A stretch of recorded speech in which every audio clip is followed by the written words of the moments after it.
ஸ்ரீ குருபியோ நமக. அனைவருக்கும் நமஸ்காரம். இன்று தர்மராஜ தசமி. யம தர்மராஜரை வழிபட வேண்டிய நாள். யமனை வழிபடுவதால் மரண பயம் நீங்கும். அது மட்டுமன்றி மரண பயத்தை உண்டாக்கும் நோய்கள் நீங்கி நீண்ட ஆயுளையும் தருகிறது. அதனால நாம தர்மராஜ தசமி பற்றியும் இன்று சொல்ல வேண்டிய 4 வரி ஸ்லோகம் மற்றும் இன்று ஒவ்வொருவரும் அவசியம் கேட்க வேண்டிய நசிகேதன் புராண கதையும் யமஸ்துதியும் இந்த பதிவுல பார்க்கலாம். தர்மராஜ தசமி அல்லது யம தர்மராஜ தசமி என்பது நமது இந்து மதத்தில் மரணத்தின் கடவுளான யம தர்மராஜருக்காக அர்ப்பணிக்கப்பட்ட ஒன்று. இந்த விரதம் சைத்திர மாதத்தின் சுக்லபக்ஷத்தோட 10வது நாள்ல அனுசரிக்கப்படுறது. அந்த அடிப்படையில இந்த தினத்துல செய்யப்படும் பூஜைகள் ஒரு பக்தனின் மரண பயத்தை நீக்குகிறது அப்படின்னு சொல்லப்படுறது. இந்த தர்மராஜ தசமி தினத்துல கதோபநிஷத்துல இருந்து இளம் நச்சிகேதஸ் மரணத்தின் ரகசியத்தை பற்றி அறிய யமபட்னத்திற்கு, அதாவது யமனின் இருப்பிடத்திற்கே சென்ற கதையை பற்றி கேட்க யம பயம் நீங்கும். தசமி திதியும் மகம் நட்சத்திரமும் யம தர்மராஜருக்கு உகந்தது. இந்த தினத்தில் யம தர்மராஜரை வேண்டி யம தீபம் ஏற்றியும் யம தர்ப்பணம் செய்தும் வழிபடப்படுறது. இன்று அனைவரும் தர்மராஜ தேவமூர்த்தி தர்ப்பயாமி என்றும் அல்லது காலதேவ மூர்த்தி தர்ப்பயாமி என்றும் சொல்லி அர்க்கியம் விட வேண்டும். இதனால் யமபயம் நீங்கி நோய் நொடிகள் அண்டாமல் இருப்பதுடன் மரண தருவாயில் பயமின்றி இறைவனின் திருநாமத்தை ஜபிக்க தோன்றும் என்று பெரியோர்கள் கூறியுள்ளனர். மரண பயத்தை வெல்வது என்பது மரணத்தை எந்த இடையூறும் இல்லாமல் சமமாக பாவிக்கும் மனம் உண்டாவது அல்லது சமமாக ஏற்றுக்கொள்வது. மரணத்தின் போது இறைவனை நினைப்பதும் இறை நாமத்தை தியானித்து ஆன்மா இந்த உடலை விட்டு வெளியேறுவதும் விவரிக்க முடியாத பாக்கியங்கள். யம வழிபாடு இதை சாத்தியமாக்க நமக்கு உதவுகிறது. தர்மராஜ தசமி அன்று நீண்ட ஆயுளுக்கும் ஆரோக்கியமான நோயற்ற வாழ்வுக்கும் மரண பயத்திலிருந்து விடுபடவும் யம வழிபாடு மற்றும் அதிதியை, அதாவது விருந்தினர்களை வழிபடுவதும் மிகவும் முக்கியம். ஸ்ரீ யம தர்மராஜருக்கு அர்க்கியத்தை வழங்குவோம். பித்ரு தேவதைக்கு அளிக்கப்படும் நீர் தர்ப்பணம் என்றும், தேவதைகளுக்கு அதாவது தெய்வங்களுக்கு அளிக்கும் நீர் அர்க்கியம்னும் அழைக்கப்படுறது. அர்க்கிய ஸ்லோகம் ஸ்கிரீன்லயும் டிஸ்கிரிப்ஷன்லயும் கொடுக்கிறேன், பார்த்து கொள்ளலாம். யமனை வழிபடுவதற்கான ஸ்லோகம் பார்க்கலாம். தினமும் காலை, மதியம் மற்றும் அந்தி வேளைகளில் தெற்கு நோக்கியவாறு இந்த ஸ்லோகத்தை சொல்லி யம தர்மராஜரை வழிபடவும். யம ஸ்லோகம். யமாய தர்மராஜாய மிருத்யவேச்ச அந்தகாய ச வைவஸ்வதாய காலாய சர்வபூத க்ஷயாய ச ஔதும்பராய தத்னாய நீலாய பரமேஷ்டினே விருகோதராய சித்ராய சித்ரகுப்தாய தே நமக. இன்னொரு முறை ஸ்லோகத்தை பார்க்கலாம். யமாய தர்மராஜாய மிருத்யவேச்சாந்தகாய ச வைவஸ்வதாய காலாய சர்வபூதக்ஷயாய ச ஔதும்பராய தத்னாய நீலாய பரமேஷ்டினே விருகோதராய சித்ராய சித்ரகுப்தாய தே நமக. பூயோ பூயோ நமஸ்துப்யம் பக்த ரக்ஷக தே நமக. இது யம தர்மராஜரை வணங்கி சொல்லக்கூடிய ஸ்லோகம். ஆண்கள் தினசரி செய்யும் சந்தியாவந்தனத்திலும் சரி, அப்புறம் தர்ப்பணத்திலையும் ஒரு பகுதி யமவந்தனம்னு யம தர்மராஜருக்குன்னு ஒதுக்கப்பட்டுள்ளது. இதன் பொருள் என்ன? யமனை தினமும் வழிபட வேண்டும் என்று அர்த்தம். யமனை தினமும் வழிபடணுமா அப்படின்னு சந்தேகமா இல்ல பயமா இருக்கலாம். இதுக்கு பயப்படவே வேண்டியதில்ல. யம வழிபாடு என்பது மரண பயத்தை போக்க உதவுவது மட்டுமல்லாமல் ஆரோக்கியமான நோயற்ற வாழ்க்கையையும் நமக்கு அருளும் என்பது நாம் ஒவ்வொருவரும் அறிந்து கொள்வது அவசியம். கலியுக மனிதனின் சோம்பேறித்தனத்தை அறிந்தார்களோ என்னவோ சித்தர்கள் நமக்கு அன்றாடம் யம வழிபாட்டிற்கு எளிய முறையை அளித்துள்ளனர். தினமும் காலையில் குளித்த பிறகு ஸ்ரீ யமமூர்த்தி தர்ப்பயாமி என்று கூறி யமனுக்கு 3 முறை அர்க்கிய நீர் வழங்கவும் அப்படின்னு சொல்லி வைத்திருக்கிறார்கள். யமனை தினமும் வழிபட இது மிகவும் எளிமையான வழி. இதை தினமும் செய்து அந்த யம தர்மராஜரை சாந்தப்படுத்தலாம். நாம் இப்போது நசிகேதன் வரலாறு பார்க்கலாம். கதோபனிஷத்தில் வரும் ஒரு முக்கியமான கதை நசிகேதன் பற்றியது. அந்த கதையில் முக்கிய அம்சம் நசிகேதன்ற சிறுவனுக்கும் யம தர்மராஜருக்கும் இடையில் நடக்கும் ஒரு வாதம், சர்ச்சை. நசிகேதனின் தந்தை வாஜஸ்ரவஸ் என்ற முனிவர். அவர் ஸ்வர்கலோகம் வேண்டி விஸ்வஜித் என்னும் பெரும் யாகம் ஒன்று செய்தார். பெரிய முனிவர்கள், ரிஷிகள் அனைவரும் இந்த யாகத்தில் கலந்து கொண்டனர். விஸ்வஜித் யாகத்தின் நிபந்தனை மிகவும் விசித்திரமான ஒன்று. உலகில் உள்ள அனைத்தையும் ஆளும் சக்தி பெறத்தான் இந்த யாகம் செய்யப்படுகிறது. அவர் தனக்கு அனைத்து பலன்களும் பயன்களும் பெற வேண்டும் என்ற குறுகிய சிந்தனை கொண்டு இந்த விஸ்வஜித் யாகத்தை நடத்தினார். ஆனால் அது நிறைவேற வேண்டுமென்றால் யாகம் செய்பவர் தன்னிடம் உள்ள அனைத்தையும் தானம் செய்ய வேண்டும். தான தர்மங்கள் முறையாக தரப்படவில்லை இந்த யாகத்தில். அந்த காலத்தில் பசுக்களே ஒருவரின் முக்கிய சொத்தாக இருந்தது. இவர் என்ன செய்தார்? நல்ல பசுக்களை கையில் வைத்துக் கொண்டே மரணத்துக்காக காத்திருக்கும் பசு, பால் சுரக்காத பசுக்களை, கறவை நின்ற உபயோகமற்ற கிழ பசுக்களை தானமாக அளித்தார். அது மட்டுமா, பூமி தானம் என்று சொல்லி ஒன்றுக்கும் உதவாத வறண்ட பூமியை பூமி தானம் என்ற பெயரில் தானம் செய்தார். மேலும் தானம் கொடுப்பவர் நான் தானம் கொடுக்கிறேன் என்ற கர்வமோ அகம்பாவமோ துளியும் இன்றி கொடுக்க வேண்டும். ஆனால் இவரோ நான் கொடுக்கிறேன் என்ற கர்வத்துடன் ஒன்றுக்கும் பிரயோஜனம் இல்லாதவற்றையே தானமாக வழங்கி வந்தார். இதை பார்த்த நசிகேதன் மிகவும் மனம் வருந்தி துன்புற்றான். தந்தை செய்த செயலை பொறுத்து கொள்ள முடியாமல், தந்தையே, என்னை யாருக்கு தானம் கொடுக்க போகிறீர்கள் என்று மனம் வருந்தி கேட்டான். ஒரு முறை இருமுறை அல்ல, 3 முறை கேட்டான். அதை கேட்ட அவனது தந்தைக்கு மிகுந்த கோபம் ஏற்பட்டு, உன்னை யமனுக்கு தந்தேன் போ அப்படின்னு சொல்லி கோபத்துல சொல்றார். எப்போதும் பெரியவர்கள் பெற்றவர்கள் என்னதான் கோபம் வந்தாலும் தகாத வார்த்தைகளை உபயோகிக்க கூடாது என்பதற்கு இவரது தந்தை ஒரு எடுத்துக்காட்டு. இதிலிருந்து நமக்கு ஒரு பாடம். எந்த நிலையில் கோபம் வந்தாலும் வார்த்தைகளை தவற விடாமல் அமைதி காக்கலாம். தானே பின்னர் சரியாகும். முயற்சி செய்வோம். தந்தை சொன்னதை வேத வாக்காக எடுத்துக்கொண்டு நசிகேதன் யமலோகம் புறப்பட தயாரானான். வாஜஸ்ரவஸ் மகனை தடுத்து பார்த்தார். கோபத்துல சொன்னது போக வேண்டாம் மகனேன் மன்றாடி பார்த்தார். மகனோ கேட்கவில்லை. நசிகேதன் யமலோகம் நோக்கி புறப்பட்டான். போகிறதுக்கு முன்னாடி தந்தையிடம், நமது முன்னோர்கள் பலவித யாகங்கள் செய்துள்ளார்கள், ஆனால் யாருமே இது போல நடந்து கொண்டதில்லை. தாங்கள் செய்தது மகா பாபம். அதற்கான தண்டனையை நான் அனுபவிக்கிறேன்னு சொல்லி மனம் வருந்தி யமலோகத்துக்கு புறப்பட்டான் நசிகேதன். அவன் யமலோகம் போன வழியெல்லாம் ஒரே இருள், முற்களும் பூச்சிகளும் நிறைந்த வழி. அவன் வைதர்ணி ஆறு அருகில் வரும்போது ரத்தம், சீழ், சிறுநீர், மலம், கொடிய பிராணிகள் இருக்கும் ஒரு நதியில் பாவிகளின் ஆத்மாக்கள் விழுந்து துன்பப்பட்டு கொண்டிருந்தார்கள். இதை அனைத்தையும் அவன் பார்த்து கொண்டே வந்தான். அப்பொழுது அங்கிருந்த பசுக்கள் இவர்கள் அனைவரையும் மீட்டு அந்த கரையில் சேர்த்து கொண்டிருந்தன. இவை அனைத்தும் அந்த பாவிகள் தானம் அளித்த பசுக்கள். சில மெலிந்து போன பசுக்களாக இருந்தன. பாவிகளை மீட்க முயற்சித்து முடியாமல் விட்டு சென்றன. இவைகளை எல்லாம் பார்த்து கொண்டே எந்தவித சிரமமும் இல்லாமல் நசிகேதன் யமலோகத்தை வந்து அடைந்து விட்டான். அவன் யமலோகம் அடைந்த நேரம் அங்கு யமன் இல்லை. யமன் அவனுடைய தந்தை சூரிய தேவனை பார்க்க சென்றிருந்தான். சித்திரகுப்தன் நசிகேதனை வரவேற்றான். சிறுவனே, உனக்கு இப்போது இங்கு வருவதற்கான காலம் இல்லையே, அதுவும் பூத உடலிலேயே வந்திருக்கிறாயே அப்படின்னு கேட்க நசிகேதன் நடந்ததை விவரித்தான். நான் திரும்பி போக மாட்டேன். என்னால் திரும்பி போக இயலாது. யம தர்மராஜனை நான் பார்த்தே ஆக வேண்டும். அவரிடம் என் தந்தை சொன்னதை சொல்ல வேண்டும் என்று கூறி அங்கேயே வாசலிலேயே 3 நாட்கள் காத்திருந்தான். யம தர்மராஜனும் யமலோகப்பட்டினம் வந்ததும் சித்திரகுப்தன் மூலம் இந்த செய்தியை அறிந்தான். அதிர்ந்து போனான். ஒரு விருந்தினரை, அதாவது நசிகேதனை 3 நாட்கள் காக்க வைத்தது தனக்கு பாபம் வந்து சேருவேன் சொல்லி வருத்தப்பட்டான். நசிகேதனை நோக்கி, உன்னை 3 நாட்கள் உணவில்லாமல் காக்க வைத்து விட்டேனே, இது என்னுடைய குற்றம் சொல்லி என்னை மன்னிக்க வேண்டும். அந்த பாபம் என்னை பிடிக்காமல் இருக்க 3 தினங்களுக்கு 3 வரங்களாக பெற்றுக்கொள்ள வேண்டும்னு சொல்லி யம தர்மராஜன் நசிகேதரிடம் சொல்கிறான். நசிகேதனும் முதல் வரமாக, நான் திரும்பி செல்லும் போது என்னுடைய தந்தை என்னை சரியாக புரிந்து கொண்டு எந்த கோபமும் இல்லாமல் தெளிந்த மனதுடன் என்னை ஏற்றுக்கொள்ள வேண்டும். இதுதான் என்னுடைய முதல் வரம்னு சொல்லி கேட்கிறான். உடனே யம தர்மராஜனும் ததாஸ்து, அப்படியே ஆகட்டும்னு சொல்லி சொல்றார். அதனாலதான் நாம எந்த நேரத்திலையும் நல்லதையே சொல்லணும்.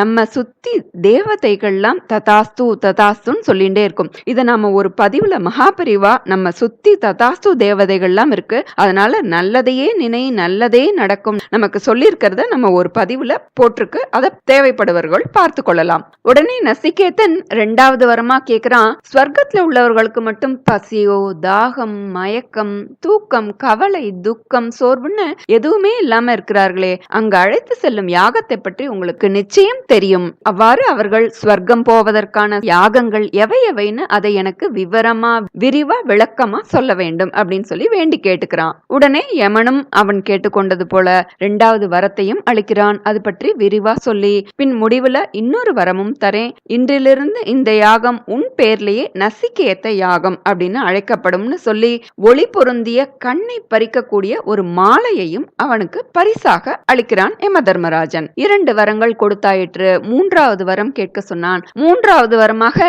நசிகேதன் கேட்கிறான், மரணத்திற்கு பிறகு வாழ்வு உண்டு என்று சிலர் சொல்கின்றனர். சிலர் சிலர் இல்லை என்று சொல்கின்றனர். இதை பற்றி உங்களிடம் கேட்டு தெளிவு பெற விரும்புகிறேன் அப்படின்னு சொல்லி கேட்கிறான். அதற்கு யம தர்மராஜர், பாலகா, இது பற்றி தேவர்களும் அறிந்தார்கள் இல்லை, இது பரம தேவ ரகசியம், இது பற்றி கூறக்கூடாது, சொல்லக்கூடாதுன்னு சொல்லி இதற்கு மாற வேறு ஒரு வரம் கேள் அப்படின்னு சொல்லி யம தர்மராஜன் சொல்றார். நசிகேதா, நீ 100 ஆண்டு 1000 பூமியில் வாழ வேண்டுமா?